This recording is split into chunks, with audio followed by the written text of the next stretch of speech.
শ্রমিকের ঘাম শুকানোর আগেই তার মজুরি দিয়ে দাও। শ্রমিকের ঘাম শুকানোর আগেই তার মজুরি দিয়ে দাও। বিশ্ব নবী কি বলেছেন একটু করে বুঝে নাও। বিশ্ব নবী কি বলেছেন একটু করে জেনে নাও। শ্রমিকের ঘাম শুকানোর আগেই তার মজুরি দিয়ে দাও।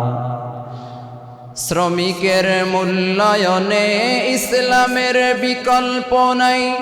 অবহেলা অত্যাচারের ইসলামে জায়গা নাই। ঠিক না বেঠিক? শ্রমিকের মূল্যায়নে ইসলামের বিকল্প নাই। অবহেলা অত্যাচারের ইসলামে জায়গা নাই। অধিকার ফিরিয়ে দিতে মে দিবসে শপথ নাও। শ্রমিকের ঘাম শুকানোর আগেই তার মজুরি দিয়ে দাও। শ্রমিকের ঘাম শুকানোর আগেই তার মজুরি দিয়ে দাও। মালিক শ্রমিক ভাই ভাই ইসলামে আছে বলা। যেখানে অন্যায় প্রতিবাদ গড়ে তোলা। মালিক যেন কষ্ট না পায় শ্রমিককে বুঝিয়ে দাও। শ্রমিক যাতে কষ্ট না পায় মালিককে বুঝিয়ে দাও। শ্রমিকের ঘাম শুকানোর আগেই তার মজুরি দিয়ে দাও। শ্রমিকের ঘাম শুকানোর আগেই তার মজুরি দিয়ে দাও। শ্রমিককে কি মর্যাদা দিয়েছে ও কি অধিকার দিয়েছে এ সংক্রান্ত আমরা ৬টি পয়েন্টে আলোচনা করব ইনশাআল্লাহ। আমরা মানুষ দুনিয়াতে বসবাস করি। এ মানুষকে সামাজিক জীব বলা হয়। জীবন চলার পথে একজন মানুষ একে অপরের উপরে নির্ভরশীল। তবে আমরা যারা দুনিয়াতে বসবাস করি আমাদের সবার সামাজিক অবস্থান এক নয়। কেউ ধনী, কেউ গরিব, কেউ মালিক, কেউ শ্রমিক। পাশাপাশি মানুষের রয়েছে বংশগত, গোত্রগত আলাদা আলাদা পরিচয়। পেশাগত দিক থেকেও আমাদের পরিচয়ে ভিন্নতা রয়েছে। তবে এসব ভিন্নতা ও তারতম্যের মাধ্যমে আল্লাহ তাআলার কাছে মানুষের মর্যাদা নির্ধারিত হয় না। মানুষের মান, মর্যাদা, সম্মান, ইজ্জত এটা আল্লাহ তাআলার কাছে নির্ধারিত হয় দুইটি জিনিসের মাধ্যমে। একটি হচ্ছে নৈতিকতা, আরেকটি হচ্ছে তাকওয়া। এই দুই জিনিসের ভিত্তিতে আল্লাহ তাআলা কাউকে সম্মানিত করেন, কারো মর্যাদা বৃদ্ধি করে দেন, কারোটা কমিয়ে দেন।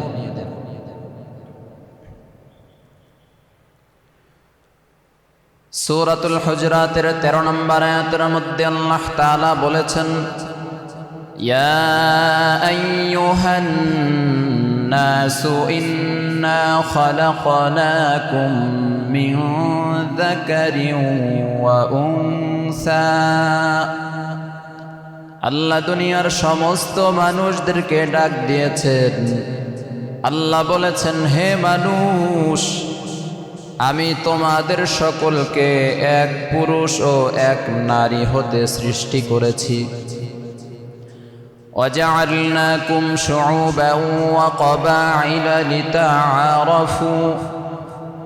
আল্লাহ বলেন, তোমাদেরকে বিভিন্ন জাতীয় গোত্রে আমি আল্লাহ বিভক্ত করেছি।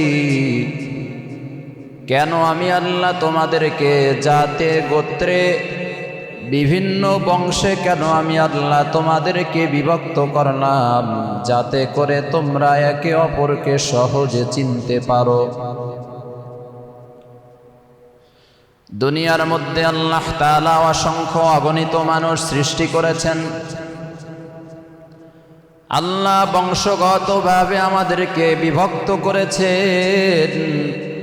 এজন্য কোনো ব্যক্তিকে যদি জিজ্ঞেস করা হয় তোমার বংশের নাম কি, বলে আমার বংশের নাম সৈয়দ বংশ, আমি কুরাইশ বংশের মানুষ। তোমার বংশের নাম কি? আমার বংশের নাম শিকদার, আমি শিকদার বংশের মানুষ। তোমার বংশের নাম কি? আমি শরীফ বংশের মানুষ। তোমার বংশের নাম কি? আমি দাহরিয়া বংশের মানুষ। তোমার বংশের নাম কি? আমি হাওলাদার বংশের মানুষ। এভাবে আল্লাহ তাআলা গোত্রে গোত্রে জাতিকে বিভক্ত করেছেন, বংশে বংশে বিভক্ত করেছেন। কেন করলেন? আল্লাহই বলে দিয়েছেন, গোলাম তোমাদেরকে আমি আল্লাহ বিভক্ত করেছি জাতি হিসেবে, গোত্র হিসেবে, বংশ হিসেবে। কেন বিভক্ত করেছি? যেন তোমরা একে অপরকে সহজেই চিনতে পারো। সুবহানাল্লাহ। জাতিতে আল্লাহ আমাদেরকে বিভক্ত করেছেন। আমরা মুসলিম জাতি। এই পৃথিবীতে আরো জাতি আছে না নাই? খ্রিস্টান জাতি, হিন্দু জাতি। প্রথমত আল্লাহ জাতিতে বিভক্ত করেছেন, এরপরে আমরা মুসলমান। দেশ অনুযায়ী আমাদেরকে বিভক্ত করেছেন। আমরা বাঙালি মুসলমান, বাংলাদেশি মুসলমান। আমেরিকায়ও মুসলমান আছে, তারা নিজেদেরকে আমেরিকান পরিচয় দেয়। আফগানিস্তানে মুসলমান আছে, তারা নিজেদেরকে আফগানি পরিচয় দেয়। ভারতে মুসলমান আছে, তারা নিজেদেরকে ভারতীয় পরিচয় দেয়। আমরা বাংলাদেশি মুসলমান, আমরা নিজেদেরকে বাংলাদেশি অথবা বাঙালি মুসলমান বলে পরিচয় দিই। দেশ হিসেবেও আল্লাহ আমাদেরকে বিভক্ত করেছে। এরপরে আসেন বংশগতভাবে আল্লাহ তাআলা আমাদেরকে বিভক্ত করেছেন। এক একজন এক এক বংশের মানুষ।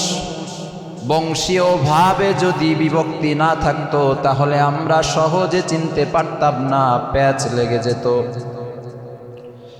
যদি বলা হয় আমি পশ্চিম ধামুরা আব্দুর রহমানকে খুঁজতেছি, জিজ্ঞেস করা হয় বলেন তার বংশের নাম কি, জিজ্ঞেস করা হয় কি হয় না? হয়। কারণ আব্দুর রহমান নামে ধামুরায় অনেক মানুষ আছে। আপনি কোন বংশের আব্দুর রহমানকে খুঁজতেছেন?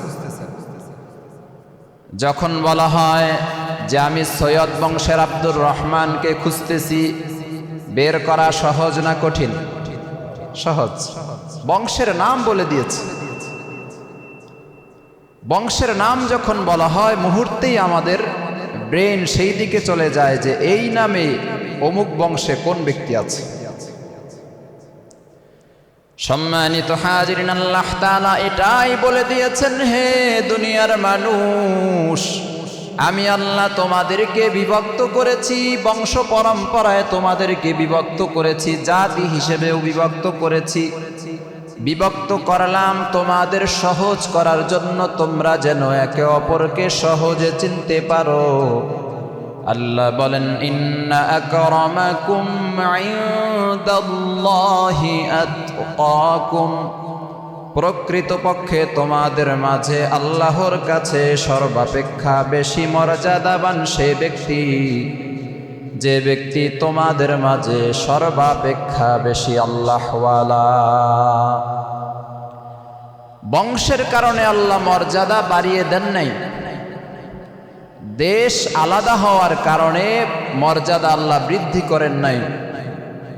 বাংলাদেশি মুসলমানদের দাম বেশি নাকি আমেরিকান মুসলমানের দাম বেশি?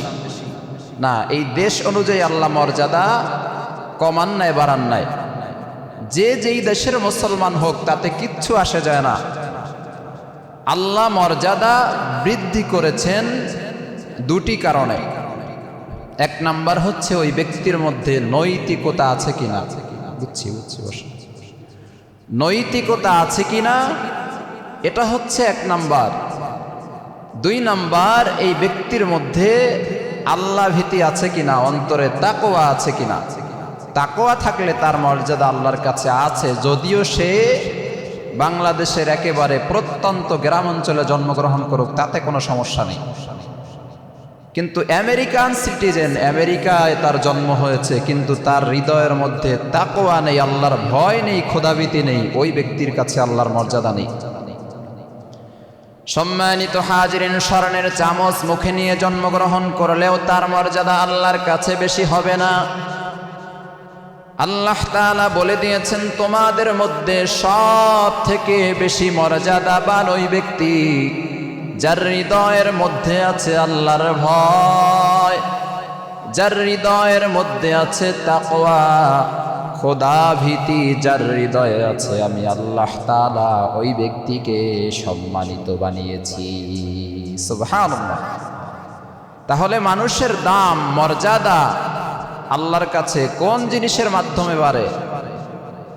তাকওয়ার মাধ্যমে, আল্লাহ ভীতির মাধ্যমে। হৃদয়ের মধ্যে আল্লাহর ভয় থাকাটা জরুরি।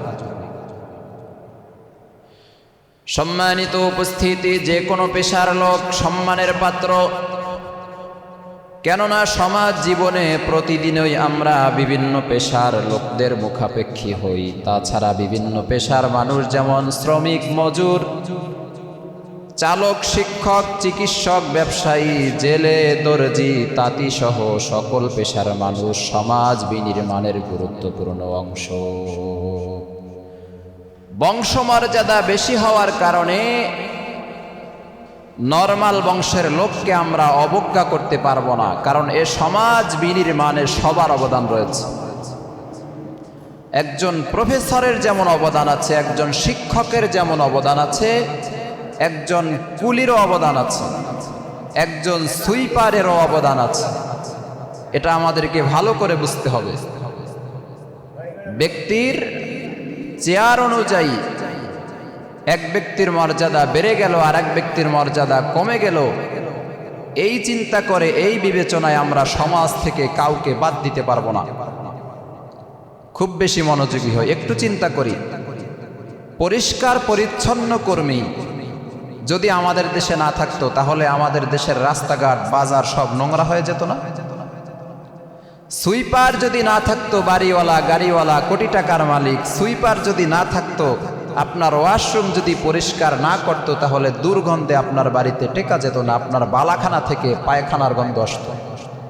তাহলে সুইপারের মর্যাদা আছে না নাই? আছে। সমাজের সব থেকে নিম্ন মানুষেরও সমাজে অবদান রয়েছে। সুইপার ছাড়া এ সমাজ টিকে থাকতে পারবে না, চালক ছাড়া, গাড়ি চালক ছাড়া এ সমাজ টিকবে না, চিকিৎসক ছাড়া এ সমাজ টিকবে না। এজন্য আল্লাহ তাআলা মানুষকে বলেছেন যে এরা সামাজিক জীব, সবাইকে মিলেই এরপরে সমাজ। টাকার বাহাদুরি দেখাইলে কোনো লাভ হবে না, ক্ষমতার বাহাদুরি দেখাইলেও কোনো লাভ হবে না। আল্লাহ পাক রব্বুল আলামিন বলেছেন, সমাজের সর্বস্তরের মানুষ নিয়ে এ সমাজ ধরে রাখতে হবে। শ্রমিকের মর্যাদা সম্পর্কে আমাদের আলোচনার 1 নম্বর পয়েন্ট, শ্রম ও শ্রমিকের মর্যাদা। সূরাতুল জুমার 10 নম্বর আয়াতের মধ্যে আল্লাহ তাআলা বলেছেন, ফাইদা কুদিয়াতিস সালাতু ফান্তাশিরু ফিল আরদ। আল্লাহ বলেন, নামাজ যখন শেষ হয়ে যায়, ফরজ নামাজ শেষ হয়ে যায়, 5 ওয়াক্ত নামাজ যখন শেষ হয়ে যায়, তোমরা তখন নামাজ শেষ করে জমিনের মধ্যে ছড়িয়ে পড়ো। আল্লাহ বলেন নাই যে নামাজ শেষ হয়ে গেছে তারপরেও তোমরা লম্বা সময় ধরে মসজিদের মধ্যে বসে থাকো।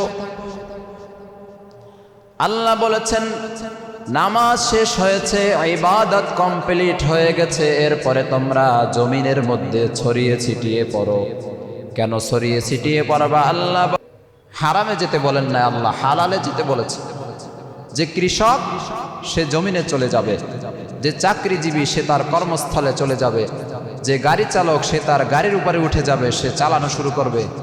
এরকমভাবে যত হালাল ইনকামের পদ্ধতি আছে, যে যেই কর্মে ব্যস্ত, নামাজ শেষ করে সে সেই কর্মের মধ্যে ব্যস্ত হয়ে যাবে। সুবহানাল্লাহ।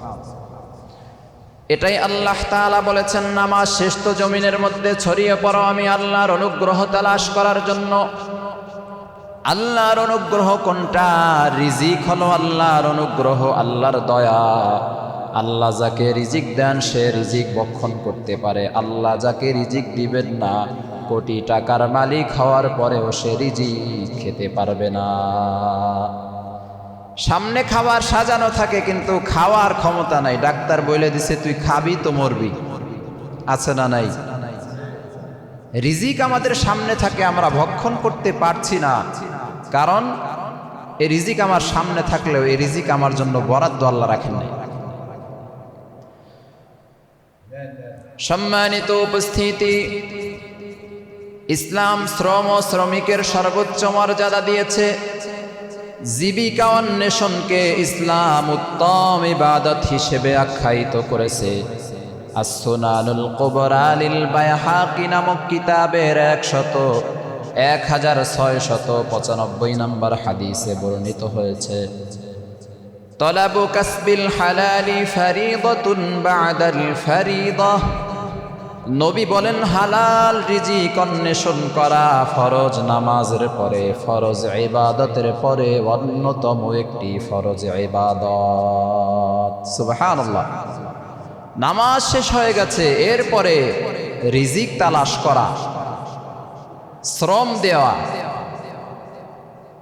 এটাকে আল্লাহর রাসূল বলেছেন যে এটা গুরুত্বপূর্ণ একটি ফরজ কাজ।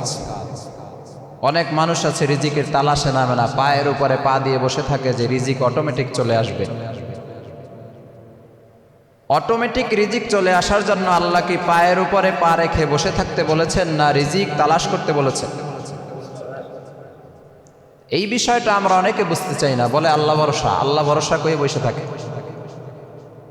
আল্লাহ ভরসা বলে এরপরে জমিনে রিজিক তালাশের জন্য বেরিয়ে পড়তে হবে। সম্মানিত উপস্থিতি, সৎভাবে হালাল উপার্জন করতে বলা হয়েছে।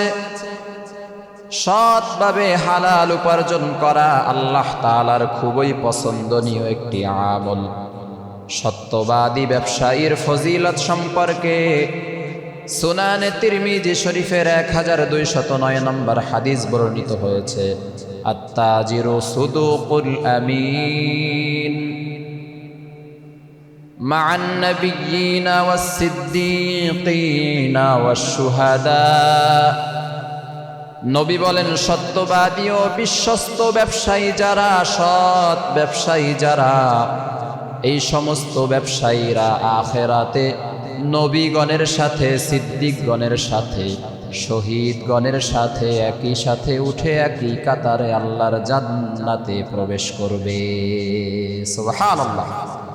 যারা সৎ ব্যবসায়ী, নির্ভেজাল ব্যবসায়ী, ব্যবসার মধ্যে ভেজাল করে না, দুই নাম্বারি করে না, বাটপারি করে না, চিটারি করে না, এই সমস্ত ব্যক্তিরা আল্লাহ তাআলার জমিনের সর্বোৎকৃষ্ট মানুষ, 3 প্রকার মানুষের সাথে আল্লাহর জান্নাতে প্রবেশ করবে। 1 নাম্বার হচ্ছে নবীরা।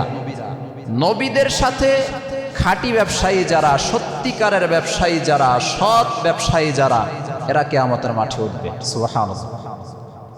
সহজ কথা নাকি? ব্যবসা করা তো সহজ, কিন্তু সত্যিকারের সৎ ব্যবসায়ী, খাঁটি ব্যবসায়ী হওয়া অনেক কঠিন। কঠিন যদি না হইতো তাহলে এত বড় অফারের কথা আল্লাহর রাসূল বলতেন না। এত সহজ যদি হইতো, দোকান একটা দিলাম, ব্যবসায়ী হইলাম আর জান্নাতে চলে গেলাম, এমনটা যদি হইতো তাহলে তো লক্ষ লক্ষ কোটি কোটি মানুষ সবাই জান্নাতি হয়ে যেত। এত সহজ হইলে আল্লাহর রাসূল এত বড় একটা অফারের কথা কি বলতেন না? তার মানে কঠিন আছে। সম্মানিত হাজিরিন, সৎ ব্যবসায়ী যারা, তারা কিয়ামতের মাঠে নবীদের সাথে উঠবে। শুধু তাই নয়, তারা সিদ্দিকগণের সাথে উঠবে, বিশ্বস্ত সাহাবায়ে কেরাম, আল্লাহ তাআলার প্রিয় সাহাবীরা, যাদেরকে আল্লাহ তাআলা বলেছেন রাদিয়াল্লাহু আনহুম ওয়া রাদু আন, যাদের উপরে আল্লাহ নিজেও রাজি খুশি, সাহাবীরাও আল্লাহর উপরে রাজি খুশি। এমন সাহাবীদেরকে সিদ্দিক বলা হয়। সিদ্দিকদের মধ্যে সিদ্দিকে আকবর হলেন হযরতে আবু বকর সিদ্দিক রাদিয়াল্লাহু তাআলা আনহু। সৎ ব্যবসায়ী যারা, খাঁটি ব্যবসায়ী যারা, নির্ভেজাল ব্যবসায়ী যারা এরা কিয়ামতের ময়দানে সিদ্দিকদের সাথে উঠবে। সুবহানাল্লাহ। 3 নম্বরে আল্লাহর রাসূল বলেন যে খাঁটি ব্যবসায়ী যারা এরা শহীদগণের সাথে উঠবে। শুহাদায়ে কেরাম শহীদ যারা হবে কিয়ামতের ময়দানে এদের হিসাব নিকাশ হবে না। কিয়ামতের মাঠে আল্লাহ শহীদদেরকে তুলবেন হিসাব নিকাশ ছাড়াই, বিনা হিসাবে আল্লাহ তাআলা শহীদদেরকে আল্লাহর জান্নাতে পৌঁছে দিবেন। নবীগণ, সিদ্দিকগণ, শুহাদাগণ কারোর হিসাব হবে না।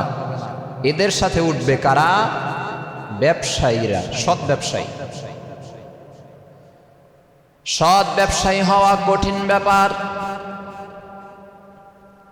উপরে ভালো জিনিস রেখে নিচে নষ্ট জিনিস রেখে এরপরে বিক্রি করে, উপরে 1 নাম্বার খাঁটি জিনিসগুলো ছিটিয়ে দেয়, ভিতরে সব পোকায় খাওয়া খাবার, এভাবে বিক্রি করে। আল্লাহর নবী কি এদেরকে বলেছেন যে এরা নবীর সাথে, সিদ্দিকদের সাথে, শহীদদের সাথে কিয়ামতে উঠবে? এরকম 2 নাম্বার বাটপারের কথা বলছে নাকি?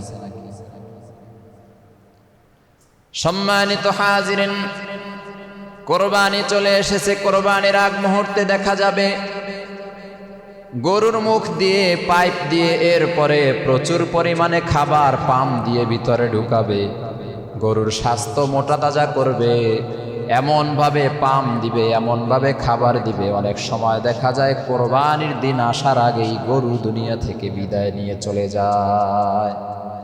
এ বাটপার, এ দালাল এমন কাজ করেছে গরুর সাথে। গরুকে মোটা তাজা দেখানোর জন্য, দাম বৃদ্ধি করার জন্য জোর জবরদস্তি খাবার খাওয়াইছে, বিভিন্ন ধরনের মেডিসিন খাওয়াইছে, শরীর ফুলাইয়া ফেলাইছে। এই বাটপার কি যাবে নাকি জান্নাতে? সৎ ব্যবসায়ী কোনো ধরনের ভেজাল দিবে না। এখন তো অধিকাংশ জায়গায় দোকানের সামনে বিভিন্ন মার্কেটে সাইনবোর্ডে লেখা থাকে বিক্রিত মাল ফেরত নেওয়া হয় না। আর সাহাবায়ে কেরামের শান ছিল বিক্রিত মাল ফেরত নেওয়া হতো, এখন নেওয়া হয় না। অধিকাংশ ব্যবসায়ীরা এমন মনে করতেছে ব্যবসায়ী মানেই হলো সার্টিফিকেট পেয়ে গেছি জান্নাতের। সম্মানিত হাজিরিন, এজন্য সৎ ব্যবসায়ী হতে হবে। বাটপার ব্যবসায়ীরা জান্নাতে তো যাবেই না, জান্নাতের ঘ্রাণও তারা পাবে না। আলোচনার 2 নাম্বার পয়েন্ট হলো শ্রম ব্যয় করে জীবিকা নির্বাহ করা। এটা নবীগণের সুন্নত। পৃথিবীর শ্রেষ্ঠতম মানুষ হলেন নবী ও রাসূলগণ।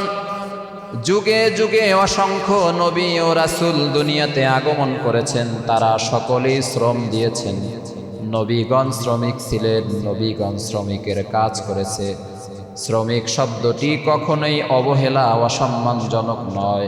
শ্রমিক শব্দটা আল্লাহ তাআলা সম্মানজনক বানিয়ে দিয়েছেন। সুবহানাল্লাহ। দুনিয়ার মধ্যে টপ লেভেলের ব্যক্তি যারা সম্মান ইজ্জতের দিক থেকে, তারা কারা? নবীরা। এ নবীরাও শ্রমিক ছিলেন, তারাও শ্রম দিয়েছেন, কাজ করেছেন, কষ্ট করেছেন। তারা যদি করতে পারে, এই কাজটা কি অবহেলার? এই কাজটা কি অসম্মানের?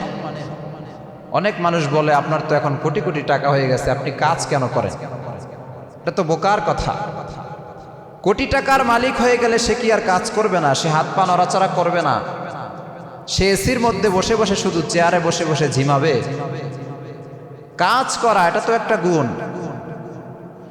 সম্মানিত হাজিরিন, বুখারী শরীফের 2262 নম্বর হাদিসের মধ্যে বর্ণিত হয়েছে, মা বা'আসাল্লাহু নাবিয়্যান ইল্লা রা'আল গানামা।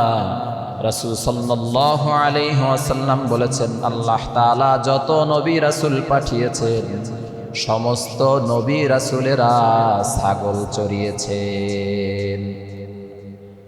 নবীদের শানে আমি রাখাল শব্দটা ইউজ করব না।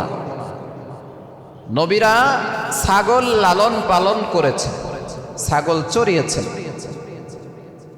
এখন বলেন ছাগল চড়ানো কি অনেক জঘন্য কাজ? এইটা যদি জঘন্য কাজ হতো তাহলে আল্লাহ তাআলা নবীদের দিয়ে কাজটা কেন করালেন? কোনো কাজই ছোট নয়, কোনো কাজই অসম্মানের নয়। চুরি করা, ডাকাতি করা, ডাক্তার নামের কসাই হয়ে মানুষের পকেট ফাঁকা করা, এটা হচ্ছে অসম্মানের কাজ। শিক্ষিত হয়েও সেই শিক্ষার ইজ্জত না রাখা, এটা হচ্ছে অসম্মানের কাজ। দুনিয়াতে কোনো কাজ ছোট নয়। সম্মানিত উপস্থিতি,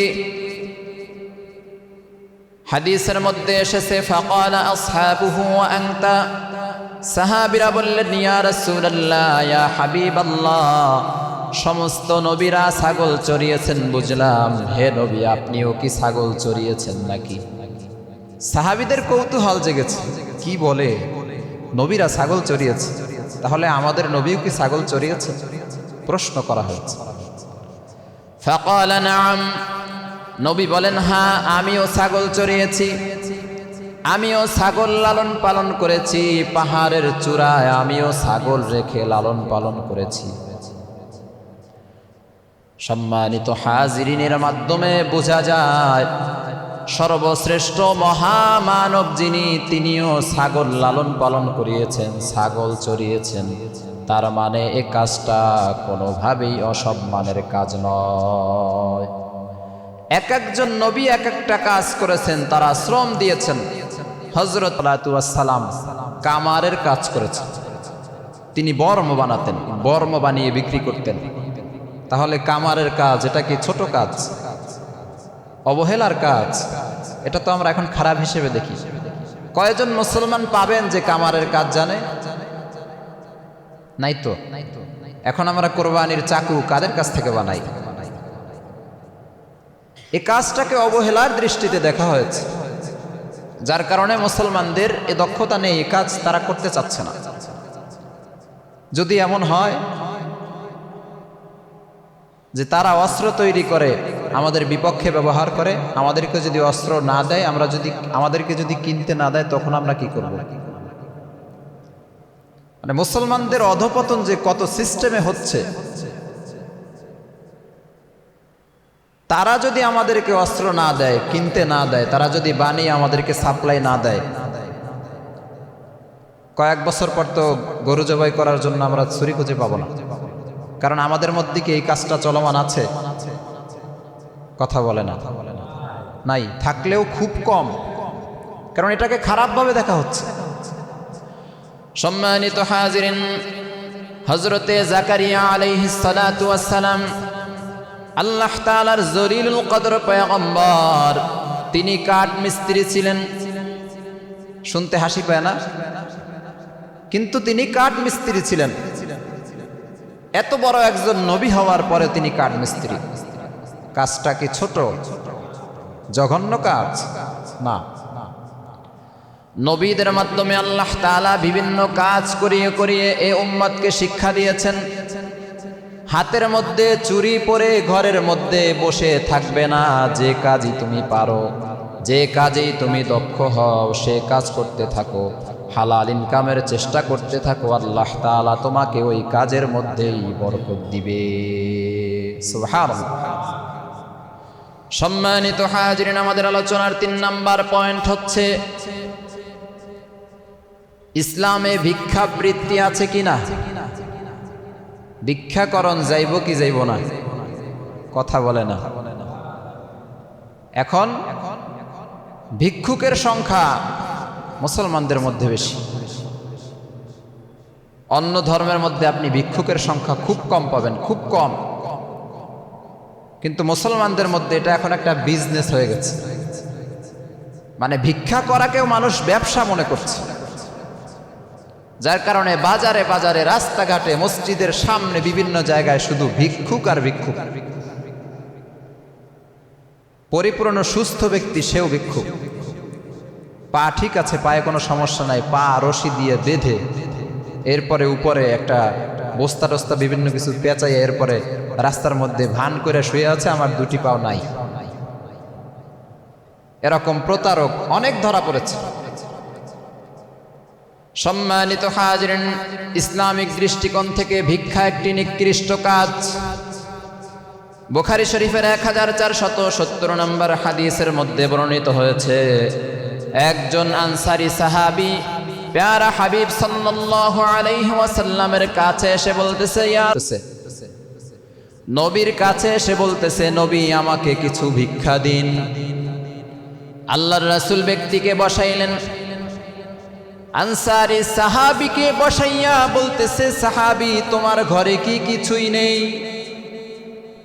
সাহাবী বলতেছে, ইয়া রাসূলুল্লাহ, ইয়া হাবিবাল্লাহ, খাবার খাওয়ার জন্য আমার ঘরের মধ্যে একটি পেয়ালা আছে, একটি প্লেট আছে, আর একটি কম্বল আছে, এ দুটি জিনিস ছাড়া আমার ঘরের মধ্যে আর কোনো কিছু নাই। নবীজি ভিক্ষা দিলেন না, বললেন যাও কম্বল এবং প্লেটটা নিয়ে আসো।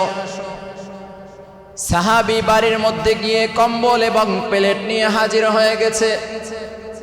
আল্লাহর নবী সাহাবীদের সামনে ঘোষণা করলেন, সাহাবীরা, একটি কম্বল এবং একটি প্লেট বিক্রি হবে, তোমরা কে কিনতে চাও? বেশি দাম দিয়ে যে কিনবে তার কাছেই বিক্রি করা হবে। আল্লাহর রাসূল ডাক উঠাইলেন, সাহাবীরা দাম বলতেছে, সর্বোচ্চ দাম উঠেছে 2 দিরহাম।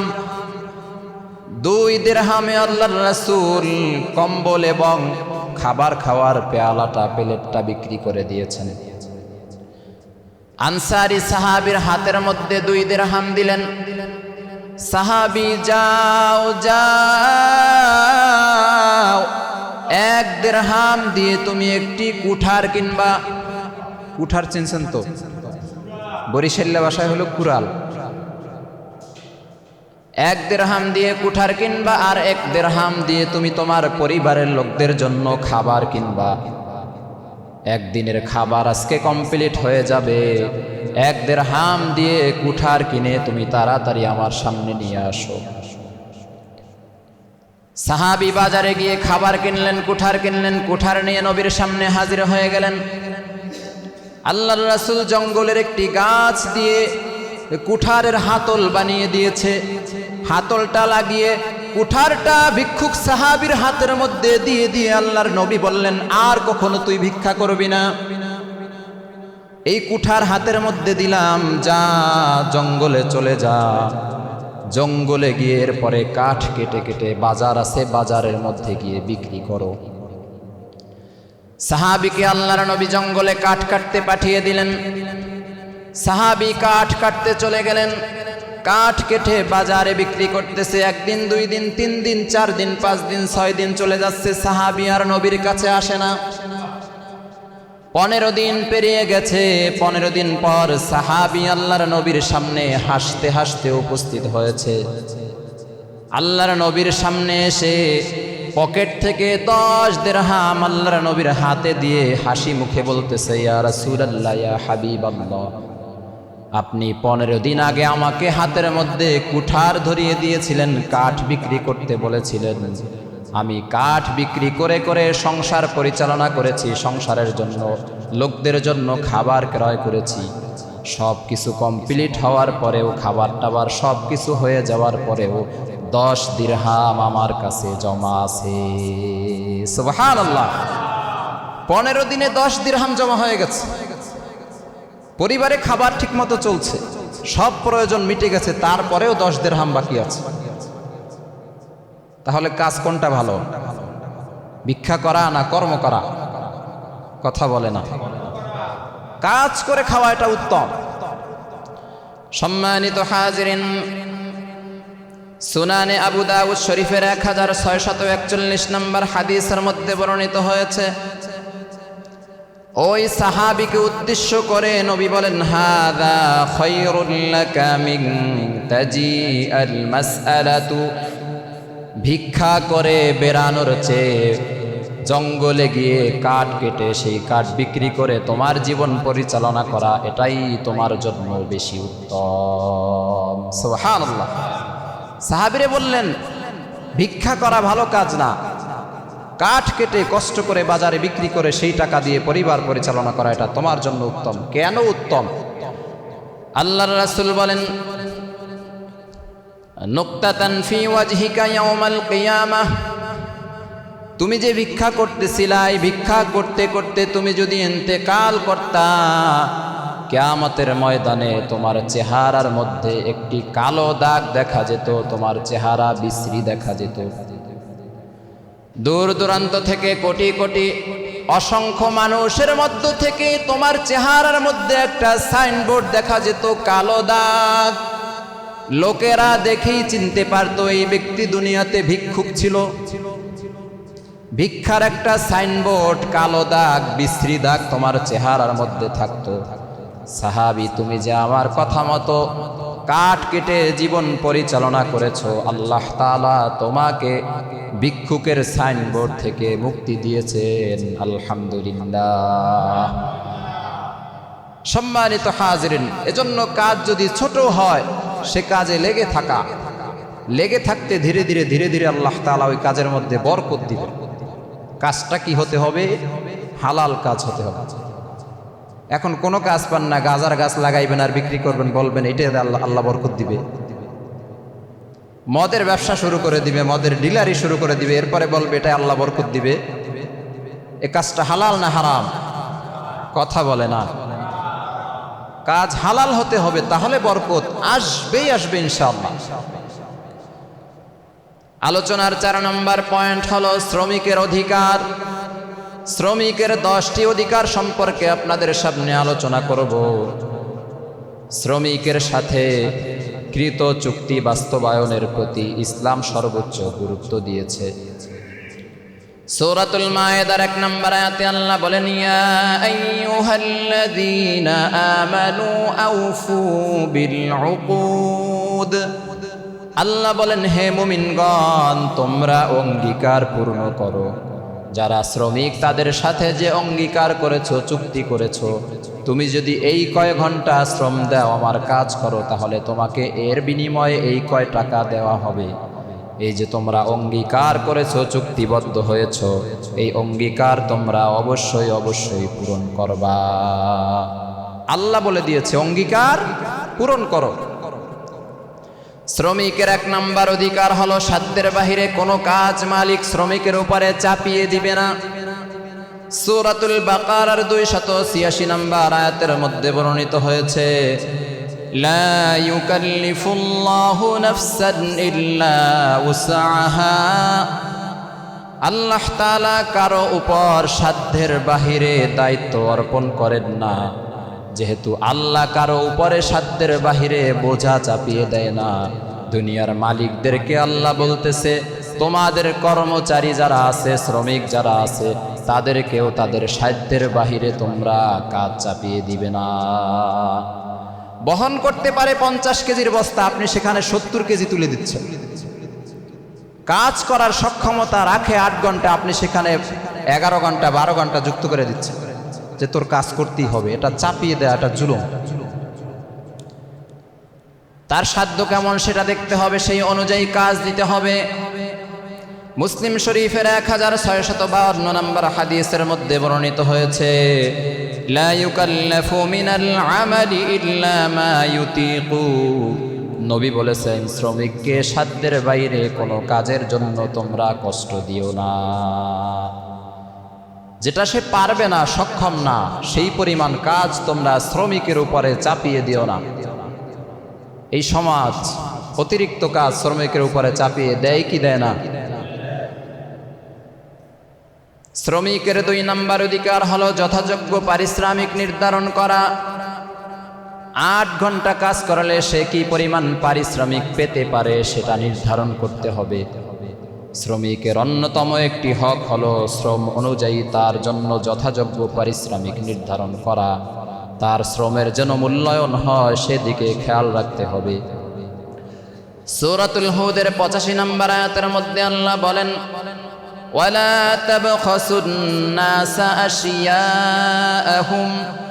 তোমরা লোকদের প্রাপ্য বস্তু কম দিও না, যতটুকু তারা প্রাপ্য ততটুকুই তোমরা দিবা, কমিয়ে দিবা না। এক ব্যক্তি যতটুকু শ্রম দিয়েছে সে 500 টাকা প্রাপ্য। অনেক সময় আমরা ছলছাতুরি করে 300 টাকা দিয়ে বিদায় করি। যতটুকু প্রাপ্য তাকে আমরা ততটুকু দেই না। এমন ব্যক্তি সমাজে আছে, একটু সহজ সরল, কিন্তু পরিশ্রম অনেক করতে পারে। তো বুদ্ধিমান ব্যক্তিকে 600 টাকা দিচ্ছে, আর একটু বোকাশোকা পরিশ্রম বেশি করেছে, তারপরেও তাকে 300 টাকা দিয়ে বিদায় করে। এরকম পণ্ডিত আছে না নাই? দুনিয়াতে ধরা না খাইলেও কিয়ামতের দিন গুর্জার বাড়ি অপেক্ষা করতেছে। পরিশ্রম তো সে কম করে নাই, তারপরেও তাকে কেন ঠকাচ্ছেন?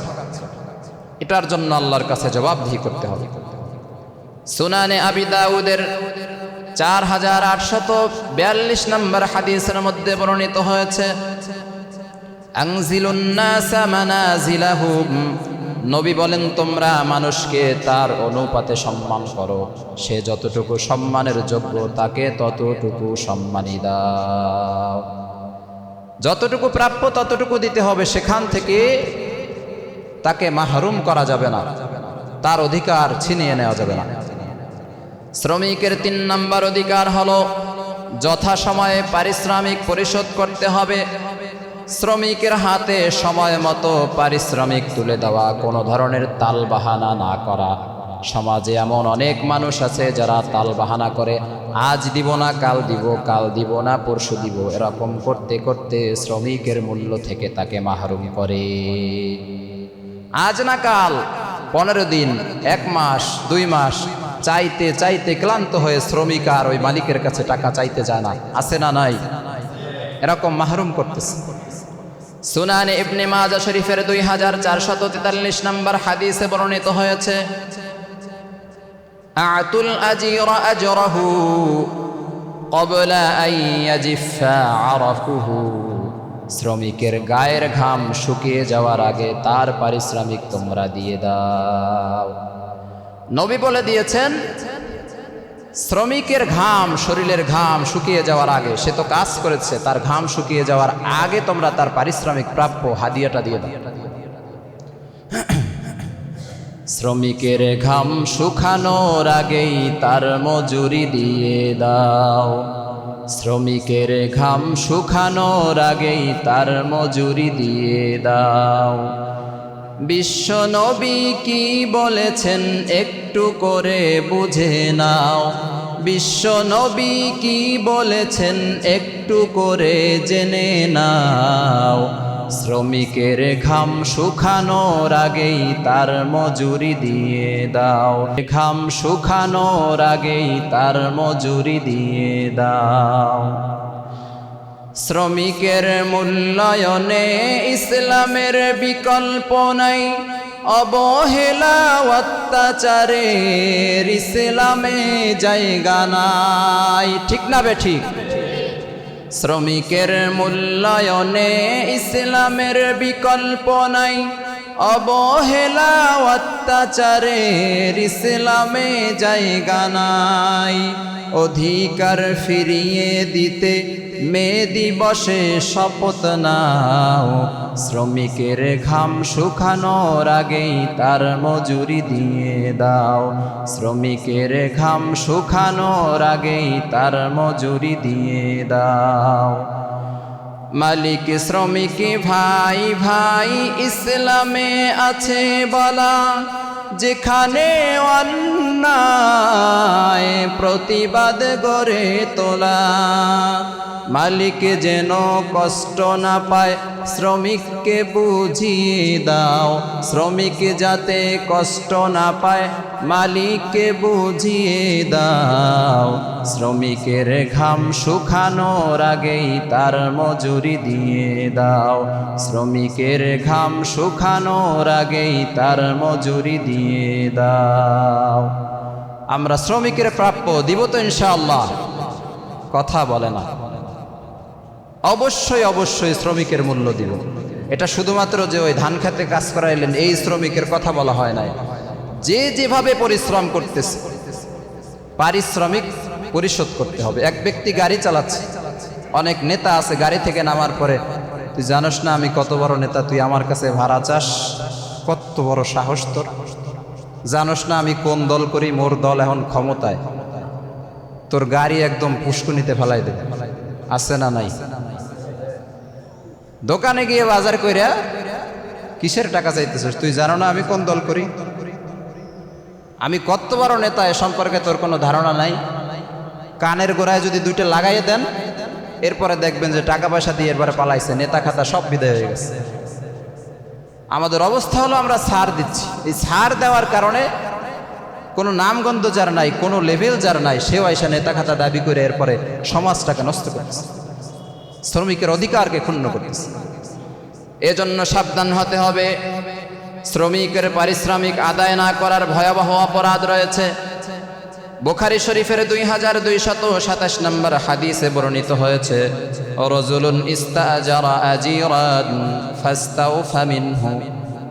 নবী বলেন, যে ব্যক্তি শ্রমিক নিয়োগ করে কাজ করালো, ওয়ালাম ইউতি আজরাহু, কাজ করাইলো ঠিক কিন্তু তার পারিশ্রমিক দিল না, কিয়ামতের দিন ওই ব্যক্তির বিরুদ্ধে আল্লাহ তাআলা নিজেই অবস্থান নেবেন।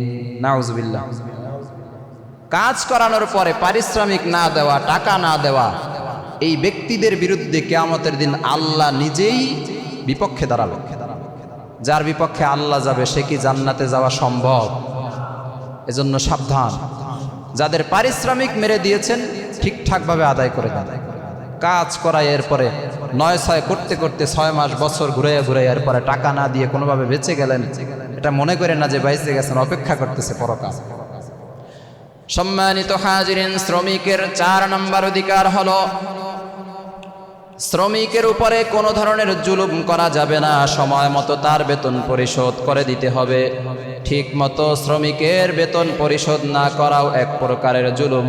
বুখারী শরীফের 2287 নম্বর হাদিসের মধ্যে বর্ণিত হয়েছে, নবী বলেন, মাতলুল গনিয়্যি যুলমুন, যে ব্যক্তি ধনী সে ব্যক্তির জন্য শ্রমিকের ন্যায্য পাওনা পরিশোধ করাতে গরিমসি করা হলো জুলুম। টাকা আছে তারপরেও বলে দিয়েছে আগামী শুক্রবার আসিস। এই যে ধনী ব্যক্তিরা গরিবের টাকা আটকে দিল, শ্রমিকের টাকা আটকে দিল, এটা একটা জুলুম। আর জালিমের ঠিকানা হবে আল্লাহর জাহান্নাম। সম্মানিত হাজিরিন, শ্রমিকের 5 নম্বর অধিকার হলো শ্রমিকের সাথে সুন্দর আচরণ করা, দয়া প্রদর্শন করা, যাবতীয় বিষয়ে খোঁজ খবর নেওয়া। মুসলিম শরীফের 1662 নম্বর হাদিসে বর্ণিত হয়েছে, লিল মামলুকি তাআমুহু ওয়া কিসওয়াতুহু, নবী বলেন, শ্রমিকের খাওয়া দাওয়া ও পোশাক পরিচ্ছদের ব্যবস্থা করা মালিকের দায়িত্ব। খাবারের ব্যবস্থা করা, পোশাক পরিচ্ছদ ইত্যাদির ব্যবস্থা করা, এটা মালিকের দায়িত্ব। তার চিকিৎসার বিষয় দেখাশোনা করা, এমনকি সে বিবাহ শাদী করতেছে না, তার বিবাহ শাদী করায়া দেওয়া, সহযোগিতা করা, এটাও একজন আদর্শবান মালিকের দায়িত্ব। সম্মানিত হাজিরিন, শ্রমিকের 6 নম্বর অধিকার হলো শ্রমিকের ছুটির ব্যবস্থা রাখা, সাপ্তাহিক মাসিক ছুটির ব্যবস্থা রাখা, জরুরি প্রয়োজনে ছুটি দেওয়া। কারণ কি? তিরমিজি শরীফের 2413 নম্বর হাদিসের মধ্যে বর্ণিত হয়েছে, ইন্না লিনাফসিকা আলাইকা হাক্কান, নবী বলেন, তোমার উপরে তোমার শরীরের হক রয়েছে। বিশ্রাম নিতে হবে মাঝে মাঝে।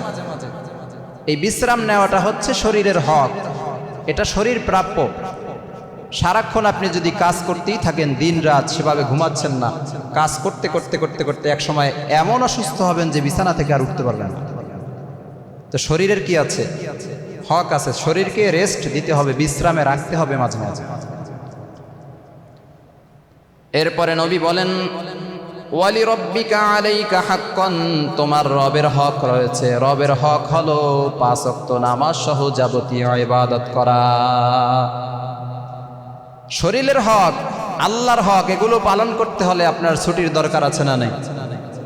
ফজর থেকে শুরু করে আপনি রাত 12টা-1টা পর্যন্ত কাজ করলেন, মাঝখানে যে নামাজগুলো গেল, এগুলোর কি হবে? আল্লাহর হক তো আপনি আদায় করেন নাই, নিজের শরীরের হকও আদায় করেন নাই।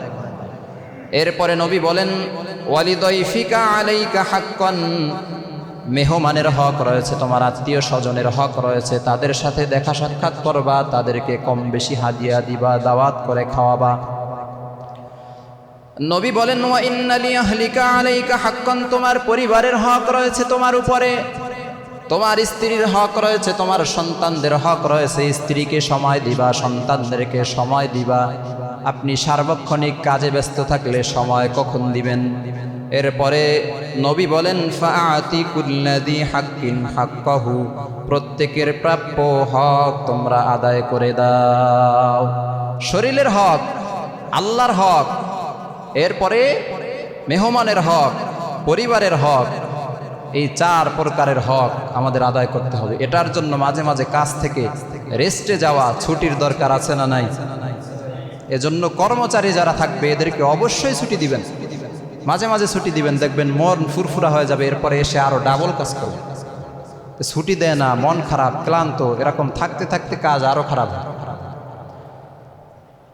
সম্মানিত হাজিরিন, শ্রমিকের কষ্ট যদি কমিয়ে দেওয়া হয় তাহলে তার জন্য সওয়াব রয়েছে।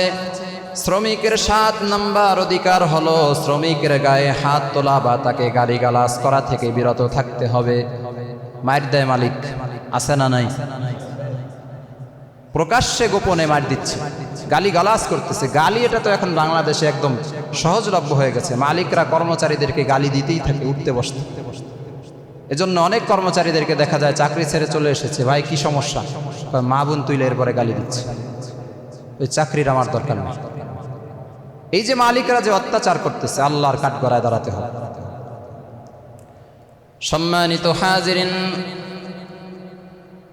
শ্রমিকের 8 নম্বর অধিকার হলো ভুল হলে ক্ষমা করে দিতে হবে। তিরমিজি শরীফের 1949 নম্বর হাদিসের মধ্যে বর্ণিত হয়েছে, একজন ব্যক্তি নবী করিম সাল্লাল্লাহু আলাইহি ওয়াসাল্লামকে এসে প্রশ্ন করতেছে, ইয়া রাসূলুল্লাহ, ইয়া হাবিবাল্লাহ, আমার কয়েকজন শ্রমিক আছে, আমি শ্রমিকদেরকে কতবার ক্ষমা করব? নবী কোনো উত্তর দিলেন না, তাকিয়ে রইলেন। আবার সাহাবী প্রশ্ন করলেন, ইয়া রাসূলুল্লাহ, ইয়া হাবিবাল্লাহ, আমার শ্রমিকদেরকে আমি প্রতিদিন কতবার ক্ষমা করব? নবী উত্তর দিলেন না। সাহাবী আবার প্রশ্ন করতেছে, নবী আমার শ্রমিকদেরকে আমি প্রতিদিন কতবার ক্ষমা করব? নবী বলেন, কুল্লা ইয়াউমিন 70 মাররাতান, প্রতিদিন তোমার শ্রমিকদেরকে তুমি 70 বার ক্ষমা করবা। সুবহানাল্লাহ। ভুল করেছে ক্ষমা করো, ভুল করেছে ক্ষমা করো। কতবার? 70 বার। কারণ তুমি যখন তার একটা ভুল নিয়ে অনেক বকাঝকা করবা, এরপরে তার কাজ আরো নষ্ট হবে, আরো খারাপ হবে। উৎসাহ উদ্দীপনা দিলে তার কাজ ভালো হবে, যে মালিক তো আমাকে গালি দেয় নাই, তাহলে আরেকটু ভালো করে করার চেষ্টা করি। আর যখন গালি দেয় তখন চিন্তা করে গালি দিলি কাজ আরো খারাপ করবে। এরকম 2-4 জন ঘাড় বাঁকা ভালো মানুষ আছে না? আছে। এজন্য গালি দেওয়া উচিত না। শ্রমিকের 9 নম্বর অধিকার হলো আল্লাহর বিধানের পালনের সুযোগ দেওয়া। নামাজ, রোজা, দাড়ি রাখা ইত্যাদি ইত্যাদি ইবাদত করার সুযোগ দেওয়া। আবু দাউদ শরীফের 2625 নম্বর হাদিসে বর্ণিত হয়েছে, লা তাআতা ফি মাসিয়াতিল্লাহ, আল্লাহর নবী বলেন, আল্লাহর অবাধ্য হয়ে কারো অনুগত্য তোমরা করবে না। ইন্নামাত তাআতু ফিল মারুফি, অনুগত্য হবে কেবলমাত্র সৎ কাজের। এজন্য সম্মানিত হাজিরিন, কোনো ব্যক্তিকে আমরা যখন কাজে নিব তখনই বলে দিব, তোমার টেনশনের কোনো কারণ নেই, তুমি জোহর, আসর, মাগরিব, এশা, ফজর সব ওয়াক্ত নামাজের জন্য তুমি ছুটি পাইবা। নামাজের সুযোগ করে দিবেন। আর শ্রমিক ভাই যারা আছেন, কাজ নেওয়ার ক্ষেত্রে মালিককে বলে দিবেন, আমাকে নিতে পারেন, শর্ত আছে একটা। শর্ত কি? আমাকে 5 ওয়াক্ত নামাজের নির্ধারিত একটা সময় আমাকে দিতে হবে।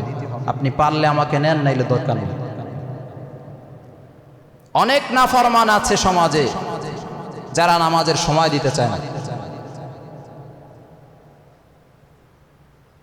সম্মানিত হাজিরিন, অনেক মানুষ আছে, শ্রমিক আছে যারা দাড়ি রাখতে চায়, কিন্তু অনেক নরপিচাস আছে যারা দাড়ি রাখতে বাধা দেয়, দাড়ি রাখতে দেয় না। তুই দাড়ি রাখলে তোর চাকরি থাকবে না। আছে না নাই? দাড়ি রাখার কারণে 1 দিন 2 দিন বা 3 দিন আগে চাকরি থেকে বরখাস্ত করা হয়েছে। নাইটিঙ্গেল মেডিকেল কলেজ হাসপাতালের একজন নার্সকে চাকরি থেকে বরখাস্ত করা হয়েছে, অব্যাহতি দেওয়া হয়েছে। তার অপরাধ কি? তার অপরাধ হচ্ছে সে দাড়ি লম্বা করেছে। হ্যাঁ, একজন নার্সকে চাকরি থেকে অব্যাহতি দেওয়া হয়েছে। তাকে বলা হচ্ছে তুমি দাড়ি কেটে ফেলো। বলছে আমি দাড়ি কাটতে পারবো না। বলছে তাহলে এখান থেকে বিদায় হয়ে যায়। ইদানিংকার কথা বলছি, ইদানিং 92% মুসলমানের দেশে এটাও কি বিশ্বাস করা যায়? আমাদের স্পষ্ট বক্তব্য হলো, এই নাইটিঙ্গেল মেডিকেল হসপিটালের যে লোক এই নার্সকে চাকরি থেকে অব্যাহতি দিয়েছে তাকে প্রকাশ্যে জনতার সামনে ক্ষমা চাইতে হবে। শুধু ক্ষমা চাইলে হবে না, তাকে রাজধানী ঢাকায় গলার মধ্যে জোতার মালা দিয়ে পরে ঘুরাতে হবে। ঠিক না বেঠিক? নাফরমান কিভাবে আল্লাহর রাসূলের দাড়িকে কাটতে বলে? মুসলিম প্রধান দেশে এই সাহস সে কিভাবে করে? সম্মানিত হাজিরিন, শ্রমিকের 10 নম্বর অধিকার হলো, শ্রমিক যদি অসুস্থ হয় বা মারা যায় তাহলে তার পরিবারের খোঁজ খবর রাখা। অনেক সময় শ্রমিক কাজ করতে গিয়ে পা ভেঙে যায়, হাত ভেঙে যায়, অসুস্থ হয়ে যায়। অনেক মালিক আছে অসুস্থ ব্যক্তির আর কোনো খোঁজ খবর নেয় না। আপনার কর্মচারী আপনার কাজ করতে গিয়ে হাত পা ভেঙেছে, এরপরে আপনি আর খোঁজ খবর নিচ্ছেন না, আল্লাহর কাছে জবাব দিতে হবে। আলোচনার 5 নাম্বার পয়েন্ট হলো শ্রমিকের দায়িত্ব কি। এতক্ষণ তো শ্রমিকদেরকে আসমানে উঠাইলাম, এখন শ্রমিকের কাজটা কি এটাও তো বুঝতে হবে। একজন শ্রমিকের প্রধান দায়িত্ব ও কর্তব্য হলো চুক্তি মোতাবেক মালিকের প্রদত্ত কাজ অত্যন্ত নিষ্ঠা ও বিশ্বস্ততার সাথে সম্পাদন করতে হবে। ফাঁকিবাজি করা যাবে না। কয় মালিক তো উপস্থিত নাই, তাইলে কিছুক্ষণ ঘুম দেই। আসার সময় নির্ধারিত সময় অমুক সময় আসবে, তাইলে আগে ভাগে 10 মিনিট আগে উঠে কাজ শুরু করছে। মালিক আমি তো সেই থেকে কাজ করতেছি, এখন একটু আমাকে রেস্টের সময় দেন। এতক্ষণ রেস্ট করে আবার রেস্ট চাচ্ছে। এই ধরনের বাটপারদের সম্পর্কে এতক্ষণ যে ফজিলত বলছি এগুলো তাদের জন্য না। আল মুজামুল কাবির লিত-তাবরানী নামক কিতাবের 448 নম্বর হাদিসে বর্ণিত হয়েছে, ইন্নাল্লাহা তাআলা ইউহিব্বু ফিল আমিলি ইযা আমিলা আই ইউহসিনা। আল্লাহ তাআলা ওই শ্রমিককে ভালোবাসেন যে শ্রমিক সুন্দরভাবে তার কাজ সম্পন্ন করে। 8 ঘন্টা ডিউটির 3 ঘন্টা ঝিমায় আর বাকি সময় কাজ করে, আবার মাঝে মাঝে ফাঁকিবাজি করে, পানি খাওয়ার সুতা দিয়ে 10 মিনিট 15 মিনিট নষ্ট করে। এই শ্রমিকের কপালে ঝাঁটার বাড়ি আছে কিয়ামতের। এদেরকে আল্লাহ কোনো অফার দেয় না। নবী বলেছেন ওই শ্রমিকদেরকে আল্লাহ বেশি ভালোবাসেন যে তার মালিকের প্রদত্ত কাজ পরিপূর্ণ করে। বুখারী শরীফের 97 নম্বর হাদিসে বর্ণিত হয়েছে, যে শ্রমিক সঠিকভাবে কাজ করবে আল্লাহর নবী বলে দিয়েছেন ওই ব্যক্তিকে আল্লাহ তাআলা দ্বিগুণ সওয়াব দান করবেন। ও শ্রমিক ভাই, আপনি যে গাড়ি চালাচ্ছেন এটাও কিন্তু ইবাদত। আপনি গাড়ি কেন চালাচ্ছেন? হালাল রিজিক উপার্জনের জন্য। হালাল রিজিক উপার্জনের চেষ্টা করা এটা ইবাদত। আপনি মাটি কাটতেছেন কেন? হালাল রিজিকের জন্য। আপনি দোকানদারি করতেছেন কেন? হালাল রিজিকের জন্য। আপনি শিক্ষকতা করতেছেন কেন? হালাল রিজিকের জন্য। আমরা যে কাজই করি হালাল কাজগুলো সবগুলো কাজ ইবাদত। সুবহানাল্লাহ। এই যে এখন বসে আছেন এটাও ইবাদত। হাইটা হাইটা বাড়িতে যাইবেন ইবাদত, খাবার খাবেন ইবাদত, ঘুমাবেন ইবাদত, যা করবেন সব ইবাদত। সুবহানাল্লাহ। কিন্তু উদ্দেশ্য হতে হবে আল্লাহকে রাজি খুশি। তো এই কাজটা যদি করতে পারি, আমরা পরিশ্রম যে করি এই পরিশ্রমকে আল্লাহ দ্বিগুণ সওয়াবে পরিণত করবেন। সুবহানাল্লাহ। আলোচনার 6 নম্বর পয়েন্ট হলো মালিক ও শ্রমিকের সম্পর্ক কেমন হবে। বুখারী শরীফের 30 নম্বর হাদিসে বর্ণিত হয়েছে, ইখওয়ানুকুম খাওয়ালুকুম। নবী বলেন তোমাদের অধীনস্থ ব্যক্তিরা তোমাদের ভাই। শ্রমিক যারা তারা মালিকের ভাই। এখন কোনো ভাই কি কোনো ভাইয়ের সম্পদ, গাড়ি ইত্যাদি ইত্যাদি কোনো কিছু নষ্ট করতে পারে? কথা বলে না। তাইলে শ্রমিক আর মালিক ভাই ভাই, কেউ কারো সম্পদ নষ্ট করবে না। শ্রমিকও মালিকের সম্পদ নষ্ট করবে না, মালিকও শ্রমিককে টাকা পয়সা থেকে বঞ্চিত করবে না। এই ভাই ভাইয়ের সম্পর্ক আমরা রাখবো তো ইনশাআল্লাহ। আল্লাহ তাআলা যেন কবুল করেন, বলেন আমিন।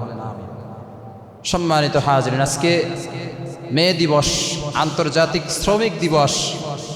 এটা শুরু হয়েছে 1886 সাল থেকে চলমান, কিন্তু আমি যে ইতিহাস আপনাদের সামনে উপস্থাপন করেছি এটা কি 1800 সাল থেকে না আরো 1000 বছর আগের ইতিহাস?